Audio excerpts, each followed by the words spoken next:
Fans, welcome back to Working Fans Wednesday, episode 9. I'm producer Joe. I will be joined by the man called Dave and AJ Strangebrew shortly. The big question we will be talking tonight is Cornette or Heyman, who is a better manager? Give us your feedback throughout the night. Also, give us your top 5 list on managers. And you can find us at Fans Working on Twitter, youtube.com/C/Working Fans Wrestling Podcast. Finally got that custom URL. Thank you, Archie. Facebook, we are the Working Fans Podcast Facebook page. Email workingfanswrestlingpod@gmail.com. Instagram, workingfanswrestling_pod. Websites, workingfanspodcast.com and www.what-the-buzz.com. Patreon.com/workingfanspodcast. If you're looking for us on Twitch, that's Fans Working. And our podcast releases tomorrow morning at 4 a.m. It'll be there before the snow. But you can find that on all major podcast platforms and subscribe, rate, and review wherever you can.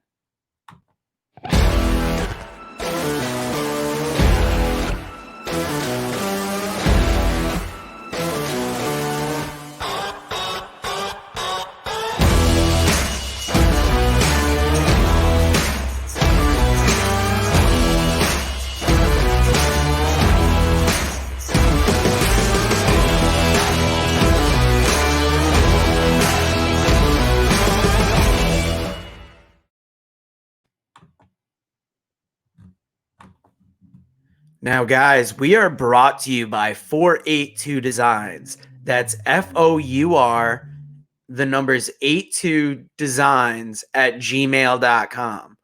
WrestleTopia, search WrestleTopia on Facebook, at WrestleTopia on Twitter, and WrestleTopia.tv.pivotshare.com.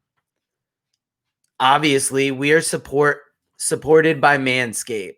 Support for the Working Fans Podcast is brought to you by Manscaped, who is the best in men's below-the-waist grooming. Manscaped offers precision-engineered tools for your family jewels.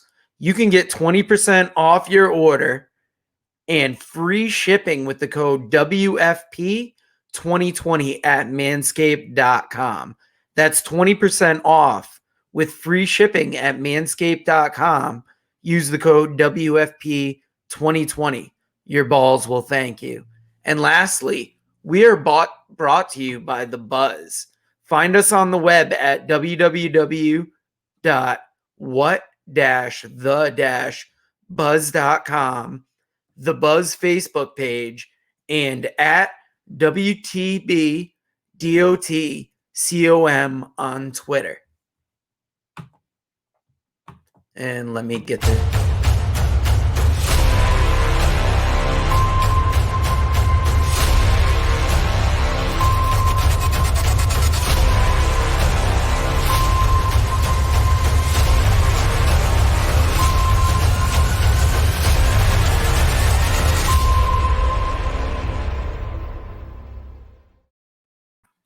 Now, guys, let me welcome into the room the man they call Dave. Woo! Dave, how you doing tonight? Fired up, baby. All right, now let's see if we can patch AJ in. He's broadcasting from a cave, a trap house. I don't know where he's at right now. AJ, are you with us? I'll try 2 different things real quick. I know my mic was struggling before. Try this. Sounds better, actually. Oh, wow. We're live, brother. We're live, folks. All right. So we're talking Paul Heyman versus Jim Cornette. Who's the better manager? Dave, you kind of picked somebody right out of the box for this. Who are you feeling? I'm going to go with Heyman. I think most people would pick Cornette here, especially in this group. I've talked to you guys about this before, so I don't mind being the odd man out. I think it's what taste. They're both awesome managers. Cornette's got that Southern style, but for me, I like Heyman. I think he's just a little bit more intense. Yeah, I'm gonna go with Paul Heyman just to fuck with. No, I'm kidding. To me, it's Jim Cornette all day long. Is it Paul Heyman is more intense than Cornette? No, I actually think Cornette is more intense. I disagree. I think that Heyman did a great job of actually keeping it calm and then only being intense when he needs to. Whereas to me, Jim Cornette was a spaz all the time. Go watch Heyman's promo on Medusa at Halloween Havoc 92, where he cut a promo on her for being a woman. Yeah, but how many is like that? Normally, he's calm as can be. If you go back and look at go look at any of Jim Cornette's stuff in Mid-South. Go look at any of Jim Cornette's early stuff when he's talking about the Midnights versus the Rock and Roll Express. Jim Cornette is a spaz every day of his life. Well, goddamn, Jesse's in Camp Cornette. Cornette's even a spaz at Wendy's, for Christ's sakes. We're talking about his managerial. Dairy Queen. Yeah. He wouldn't fuck around with Wendy's. Like, Cornette is not going to get banned from a Wendy's anywhere. Yeah. Well, first off, I want a cheeseburger. This goes Paul Heyman.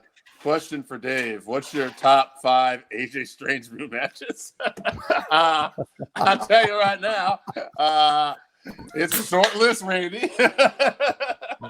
I've only seen him wrestle once, so I got a top 3. Yeah, I got number 1. I can tell you my top 5. It was the one where his partner crawled through a guy smaller than the other guy's legs. And then the guy on top rope gave AJ a Harlem hangover and sat on his face. Yeah, very, very, very seldom do you see a guy who's 6 feet tall climb through the guy who's 5'8" legs.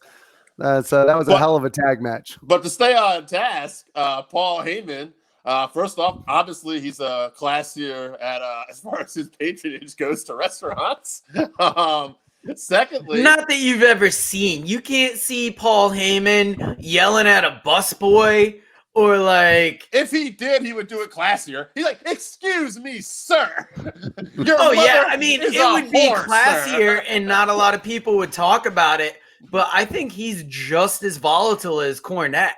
He just wouldn't get caught on camera. I don't know if he's just as volatile as Cornette. Cornette might be in an elite of volatility. I don't know, because Heyman hasn't talked about wanting to piss on anybody's grave. Well, yeah. But I mean, dude, he rolls with Brock Lesnar. If you roll with Brock Lesnar, you wouldn't talk about pissing on people's graves? Excuse me, sir. I feel as though you messed up my meal, and my associate is going to have a chat with you. He's going. You call this chicken parmesan? Fuck you. I think that Brock, get him. And as far as intensity promos too, go back and see Heyman's promo against Vince at the Alliance, where he talked about Vince basically going up against his father's wishes and waiting till his father died so he could help put these promotions and how he stole from ECW. Some of the best stuff out there. I don't know. I just think that was obviously written for him. Yeah, I'm sure. There you go, Randy. There you go. Talk about it, Randy. Bruce Pritchard clearly actually wrote that for him. However, get the hell out of it. Who wrote for Jim Cornette? Jim Hurd? I mean, I'm going to put a point out there because I think your taste of Heyman or Cornette is maybe where your sensibilities are. Like, I've always heard it explained that Cornette is just the Southern Paul Heyman. Yeah. And if you look at it, they both started off as photographers. Yep. They've both promoted. Mm-hmm. They've both been involved in the WWE developmental system. Mm-hmm. And Heyman's been more labeled dishonest, where Cornette's just been an asshole or difficult to deal with, depending on who you are. Well, that's a major difference. I mean, if you want to talk about it, we could talk about their managerial and we could talk about how great each of them are. They're both fantastic. But when it comes to individuals, as much as we might dislike some of Jim Cornette's statements and what he does and how he acts, the one thing that he's always done, even when he had Smoky Mountain and they were struggling, he's never been known not to pay off the boys. Whereas Heyman has been a bit of a shyster at times, allegedly. of not paying off the boys and of bouncing a few checks like he's playing basketball per se. This man's character is not on the stand here. We are talking about his managerial skills. And as we said, as Randy just said in the comments, CM Punk, they were also great together. Here's the thing. Paul Heyman on a national scale has done a lot more recent work, too. Just going to throw that out there. I will give something NWA. Yeah, barely edging out NWA. Well, we had to get him been out of involved in Impact and MLW within the last couple years. We had to get him If out of it all weren't those for motions. a bucket of chicken comment, he might still be on the air. I can't believe a guy from Tennessee actually came across as racist. Kentucky. Is he from Kentucky? I don't know, Sam. Oh yeah, Louisville. No, yeah, he might be from Tennessee. Shit. I don't know. That's all I know for sure about Jim Cornette is the fact that Heyman has a tendency of putting over his wrestlers more, even doing the advocate, whereas Cornette somewhat was a different style of manager. He was a bigger personality and had to be because the wrestlers that he was actually working for did not have as much personality per se as some of the ones that he's worked with other than that. Even Brock Lesnar, to a point, has a certain amount of personality. He's that beast incarnate, for Christ's sakes. Randy dropping some knowledge. Let's talk about the Dangerous Alliance, one of the greatest. Yeah, wait for tomorrow's episode where we talk about the 531 War Games. Mm-hmm. Well, the one thing that we've learned from our podcasting here is that Randy Osga has good knowledge and that the things that he likes is top notch and the highest of quality. So, Randy, keep doing what you do. Heyman with the giant. Now, guys, let's go more into the Heyman versus Cornette debate. Dave, why did you pick the person you did right off the bat? It's a matter of preference. They're both very talented. At the end of the day, we're talking number 2 and number 3. As we'll get into the 531 later, Bobby Heenan's number 1. But I think at the end of the day, I just like Heyman's promos together. Maybe I'm just a fan of that northern New York accent over that southern accent. I don't know. But I just find maybe I just like the guys Heyman's been associated with more. I love the Midnight Express as a tag team, but when you look at the Dangerous Alliance, Rick Rude, Steve Austin, Iron Anderson, Bobby Eaton was, of course, part of that too. I don't know. Okay. I just love because you hate Owen Hart and Davey Boy doesn't mean you have to take that out on Jim Cornette. No, he loves Davey Boy and his smoking crack before SummerSlam 92. That's not it's true. Been well documented. That's not true. I respect him. There's a difference, pal. Anybody can pull off a match sober. Pulling off a match high on crack, that's something. Don't steal my gimmick, there. I can't dispute that. Don't steal my gimmick, baby. Having to carry that horrible wrestler Bret Hart around the ring for freaking 60 minutes, that's not easy. Just get the fuck out of here. He's taking shots now. We want to talk about shots. How's your favorite wrestler doing? How's Ric Flair doing? Hey, he's still alive. He's still alive. Hey, breaking news, Ric Flair still alive. How's that, Pat Patterson? Oh, Jesus. Oh, geez. Why you got to go there now? R.I.P. to a legend. Now, how about we segue into managers? Because I was going to say, let's dig into this a little more, because if you look at it, Cornette managed the Midnight Express. Heyman managed the original Midnight Express for a minute there. Yep. Who do you think had better stables as time went on, or who had a better lineup? I think Heyman. I think that one we got to go with Heyman just because of Brock Lesnar and the Dangerous Alliance. Absolutely. I mean, Yoko, Owen, Davey Boy, those are Cornette's best. Yeah, those are his best. We're both big fans of the Dangerous Alliance. A lot of people, they're the forgotten of the best groups in wrestling history, and it's a shame that the Dangerous Alliance isn't spoken of more.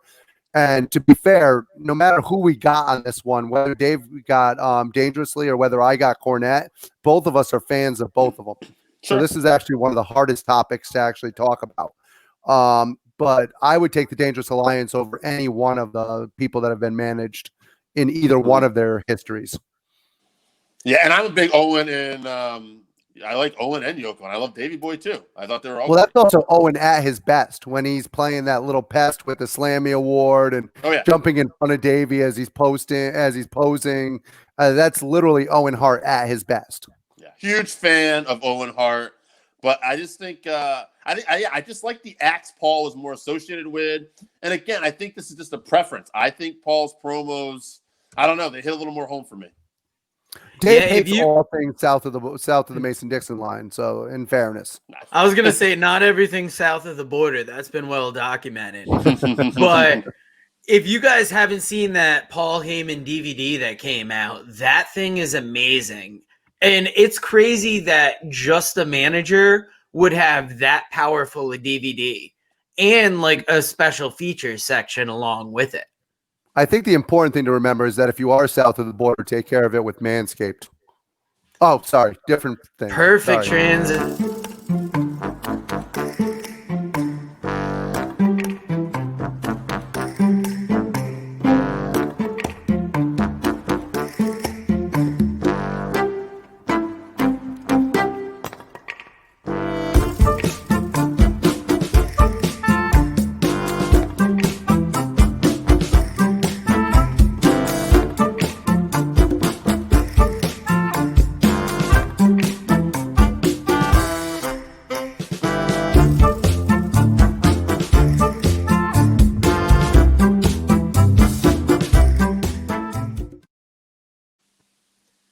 Oh shit, we caught AJ sleeping. AJ, tell us a little bit about Manscaped. So, hey, well, we all know it's important, especially if you got that significant other in your life, or even if you don't, if you want to pick up a significant other, it's important to be well down there.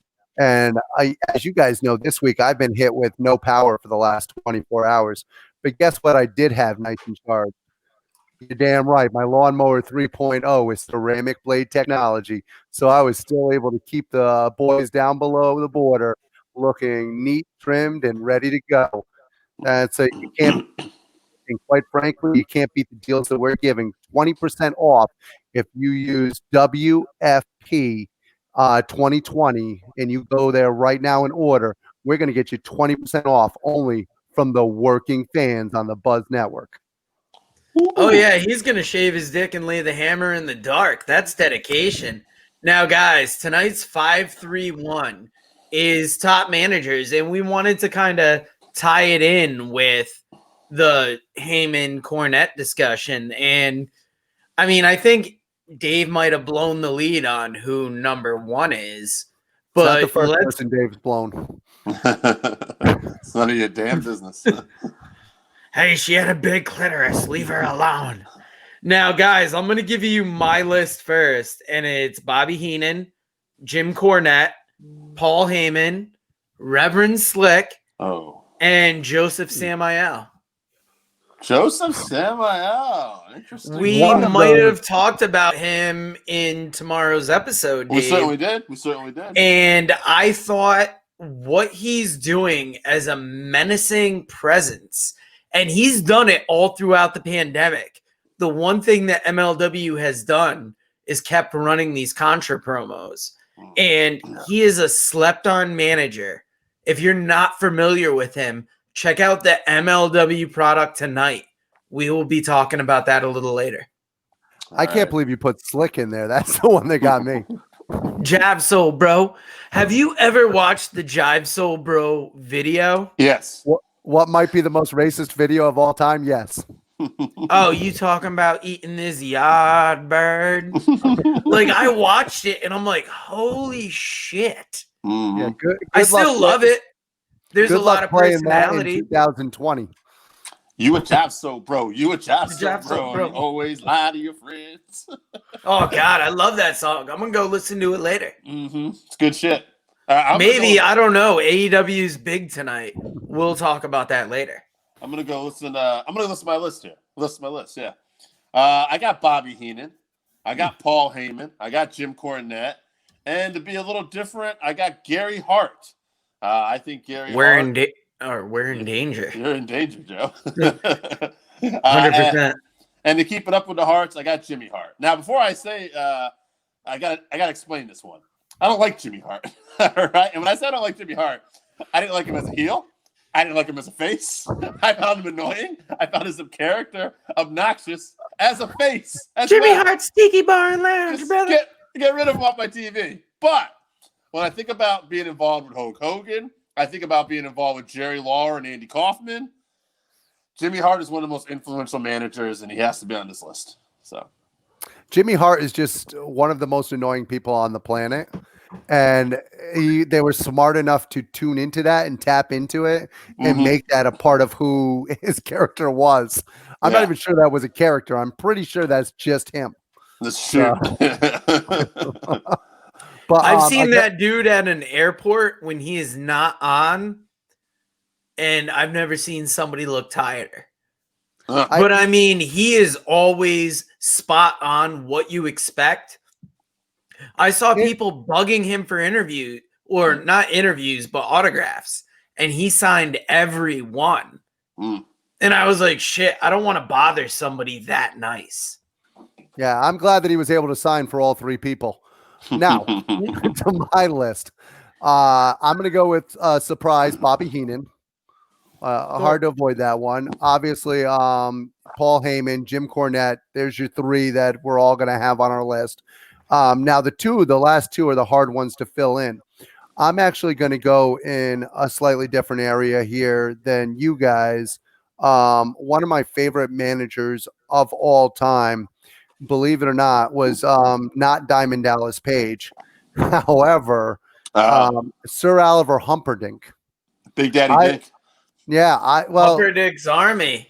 Humperdinck's Army was a totally different thing. The Oliver Humperdinck that you saw later on was a completely different character. But when you saw him in Florida and you saw him in Texas, believe it or not, he had factions that were incredibly scary. And part of it was he was the financier of the factions, and he did a great job of getting over his people.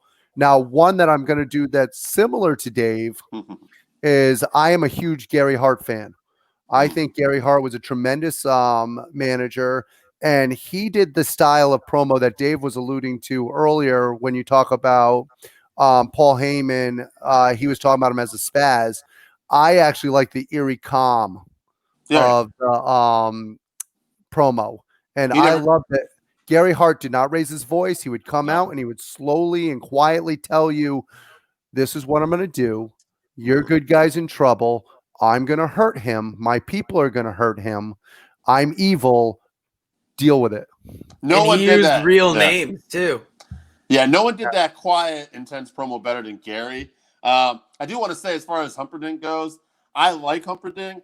I prefer his other more successful stuff as the manager of Bam Bam Bigelow with the saxophone. Also, I really enjoyed him as Big Daddy Dink as part of the Freebirds. I thought those were some of his better, more stuff. If you're going to look up some Albert Humperdinck stuff, that's the stuff. Or, really, if you're stretched for time, the Big Kahuna, that's part of the Samoan SWAT team. Also stuff I would recommend. For true I would fans. check out tomorrow's episode if you want to hear about the Samoan SWAT team a little bit. Yes, it's not all the time that Dave pops me, but kudos, sir, kudos. And AJ, we're gonna have a question for you at the end of the show, so be ready. Oh shit! Got him. I don't know if we can talk about that much. I don't know if we can talk about that much size in one period. Oh, you're talking about the 6 to 12 inches of white that we're about to get tonight. About that big ass. Thick. In fairness, you guys are in the 6 to 12. I'm actually in the 13 to 24.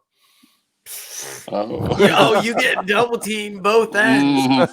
London Bridge, motherfucker. I can only imagine the people in the Buzz listening to this podcast right now.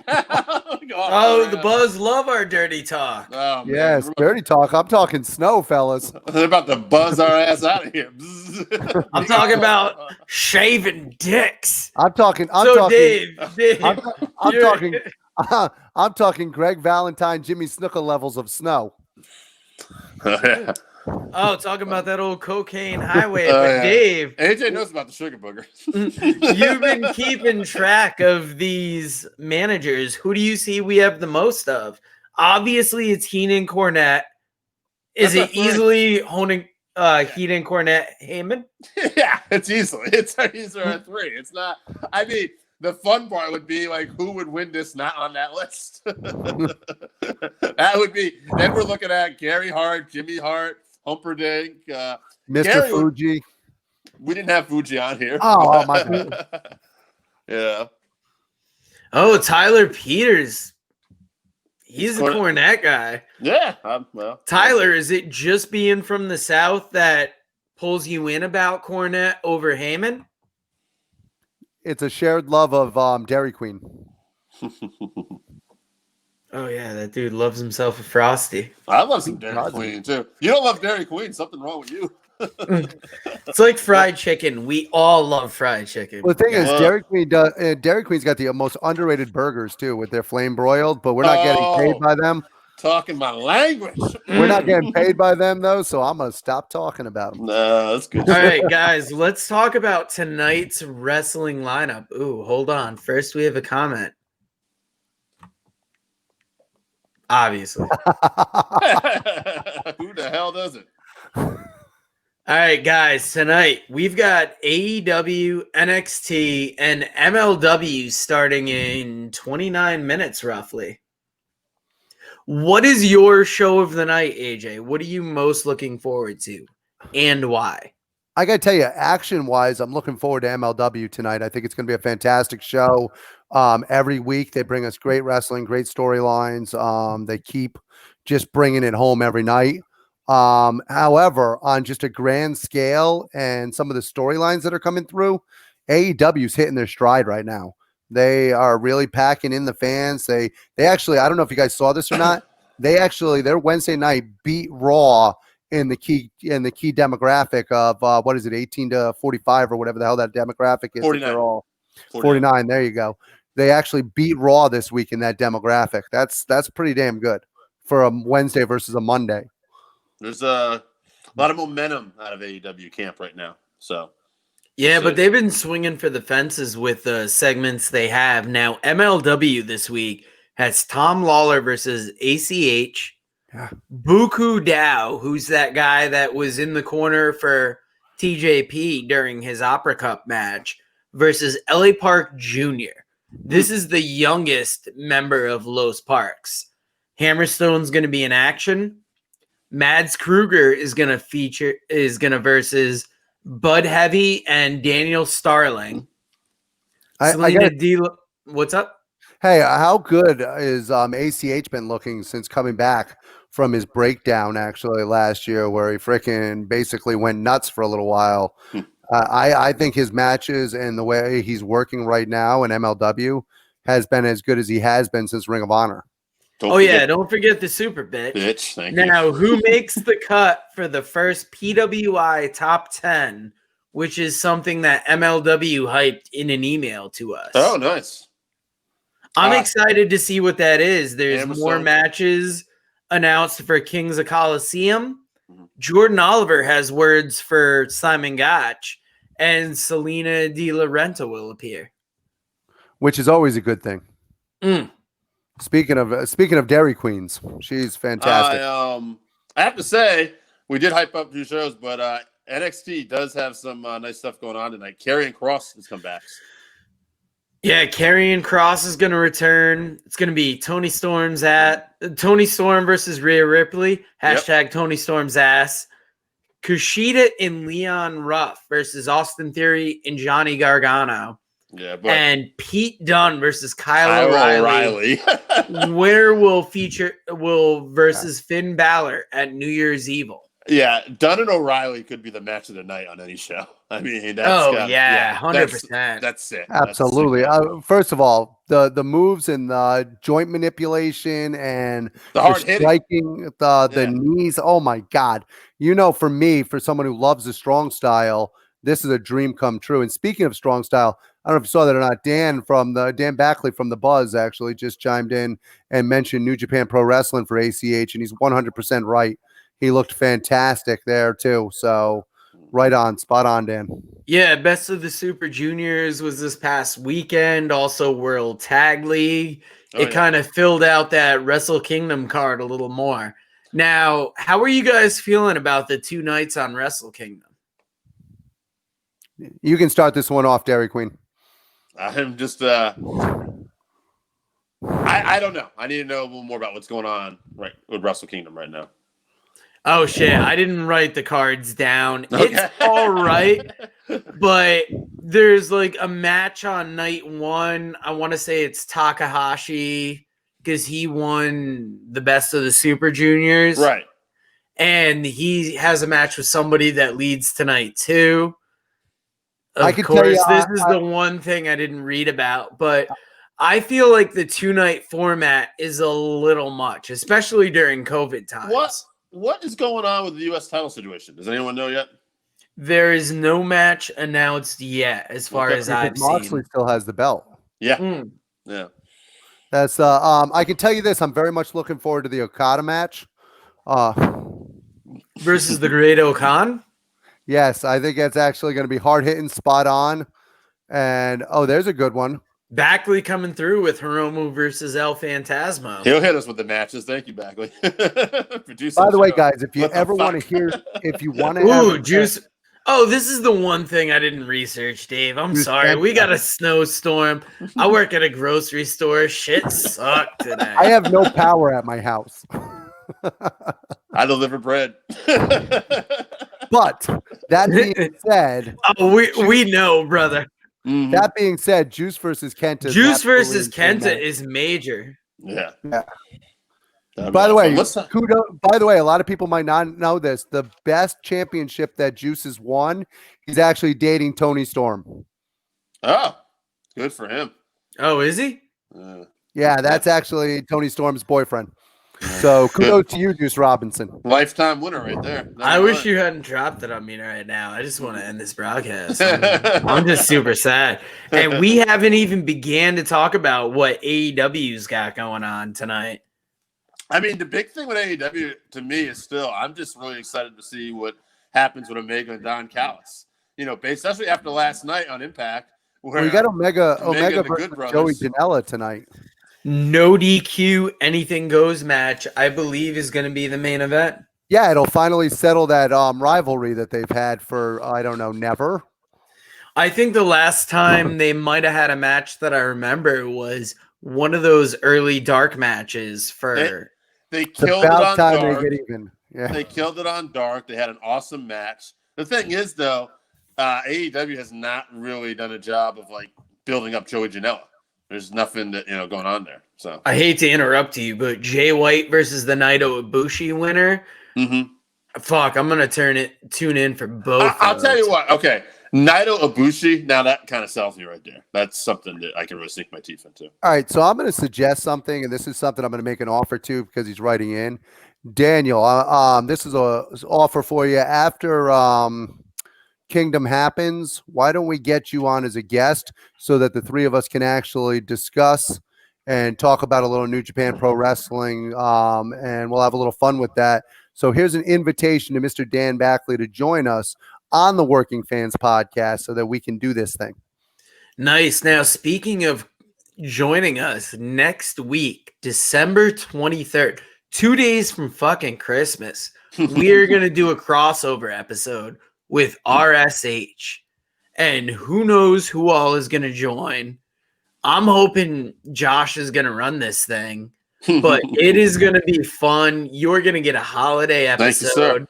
Backley is in. Maybe we can get him for the holiday episode. Oh, also, Randy Osgo, once again, the living legend, bringing out something very important. Impact was red hot last night. I don't know if you two were able to check it out. Actually, I didn't find it that good until the end of the show. I thought the angle they ended was pretty hot. So what you're telling me is that most of Impact, which was their superstars, was okay, but the angle with AEW was really good.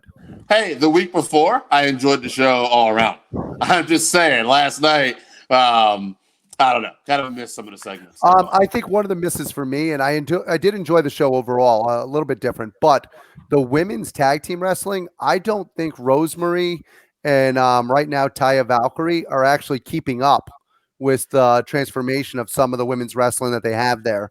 Tasha Steelz and Kira Hogan, I think, are just on a different level from the two of them. They look slow, and they look like they weren't able to keep up.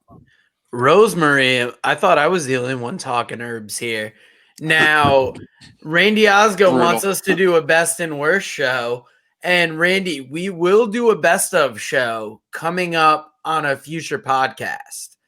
We kind of want to shy away from a worst of show because we want to talk about things we like versus things that we don't enjoy. Yeah, that actually, comes out naturally enough. AJ doesn't know about that, but actually we're talking about doing a like a year-end award kind of thing. We'll have some people vote on some stuff too. Oh yeah, he'll find out about that when we go off the air. No, I like surprises. That's how I sound when they're like, "Do you want to stay late tonight?" And I'm like, "No, I definitely don't." Backley is just schooling our ass on New Japan Pro Wrestling right now. By the way, too. Oh yeah, I haven't kept up with it enough outside of maybe post reviews. I don't have any interview. I mean, I don't have any internet. I'm literally in places. Yeah, looking. Scott has been talking a lot of shit in the watch party. Oh yeah, Dave is our Satoshi Kojima. Bread Club for Loaf. Yes. Bread Club for Loaf. This fucking guy. I know he loves that. That's like a pound of potatoes to him. Oh, baby, I'll get him some potato bread anytime he wants. Soon to be get us that butter bread, brother. Okay. So on that note, I would have to say tonight's show, AEW has the most intriguing storylines and momentum. I'm always curious to see what MLW does. But the match of the night I'm looking forward to is probably got to be done in O'Reilly. Now, wait a minute. Over Kenny Omega and Joey Janela. Shove that Janela up your ass. Wait a minute. You guys are missing one of the hard-hitting ones. Don't get me wrong. I'm with you. I love Kyle O'Reilly. I'm looking forward to seeing him versus Pete Dunne. I know it ain't Janela for you. No, but Tony Storm versus Rhea Ripley, you talk about a hard-hitting match. Those are two girls that are going to frickin' pound the shit out of each other. And not in the way Dave's hoping. I'm always down for a good pounding. I know. We talked about 6 to 12 inches of hard white. Yeah, and that's not just what his dates again. But those two girls, as pretty as Tony Storm is, she is somebody who hashtag Tony Storm's ass. Never forget. Yeah. That's a cheap cut from some of the older episodes. But she's somebody who can actually take a beating and also delivers it too. So we're about to bring back that good pussy bit too. That's AJ just wants to get off the air now. She's coming at the door. Let's get out. All right, this is getting off the rails. Isn't that what we do for All Everything Entertainment, though? We're the bad boys of the block. What about All Everything Entertainment? You mean that thing we used to be on, Joe? What are you talking about? Oh, God. God damn, Joe. Smoke another one, you. The Buzz. I'm sorry. Nobody's watching at this point. The good news is that those guys are already off the rails due to poor leadership. However, I know. We said a dead brand last week. However, due to great leadership and teamwork, the Buzz is the place where you want to check out all your news for music, entertainment, and sports. www.what-the-buzz.com. Absolutely. And if Archie, I'm fucking sorry. I fucked up. But tell me that's not an opportunity for match of the night with those two young ladies. No, 100%. And guess what? They're both under 25. So imagine how long this rivalry can go.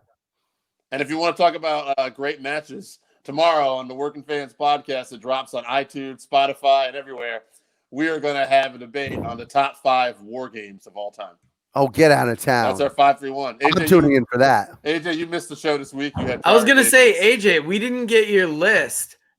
What are your top 5 war games? Absolutely. The first of all, the best war games of all time is the original one. That's there's no better. I didn't read that comment before I showed it. Sorry, brother. It's all good. I liked it. That was fantastic. But the original. Tell me the original War Games is not the best War Games of all time. It's not. 92. You're out of your mind. No, it's Dangerous Alliance versus Sting Squadron. But go ahead. Are you insane? I'm not insane. It's one. How does it feel like when Kane's the biggest masked wrestler? Is that what you guys voted on? Not just us. Now you know how I feel when you voted Kane the best masked wrestler. What the fuck was that? Oh Christ, 92 is in my top 5 and probably my number 2. I can tell you now, I don't actually like the fact that now War Games has become a pay-per-view and that it's actually used the way it is. It should be a one-off and should be a way to end feuds, and that's the way they used to use it. So, but that being said, wait a minute. I would say listen to tomorrow's episode, but also, I don't know if you will. Also, as far as blowing off feuds, you're right to a point. But when it started off as part of the Great American Bash Tour, as we know. Well, yeah, but as far as each town knew, it was blowing off a feud in their town. Well, yeah, that was before the age where people got really media savvy. Yeah. Exactly. You're talking about literally thinking, oh, this is only happening in my town. Even though I remember on NWA Worldwide, it showed a list of the towns the War Games would be coming to. The Great American Bash. Okay. First of all, letting you know. First of all, kiss my ass. First of all, NWA was primarily in the South, so how many guys could actually even read that list? I guess they should have got that northern feed then, because I saw it. I saw it as a small child. I'm like, oh, this thing goes everywhere. And he didn't learn how to read until the 3rd grade. That's a tough year. All right. I think we got to pull the plug on this. Let's wrap this up, baby. I think it's going great. Yeah, I'm sure you do. I mean, yeah, let's end it with the social media plugs for the Buzz. Guys, we will see you next week when we join you with RSH.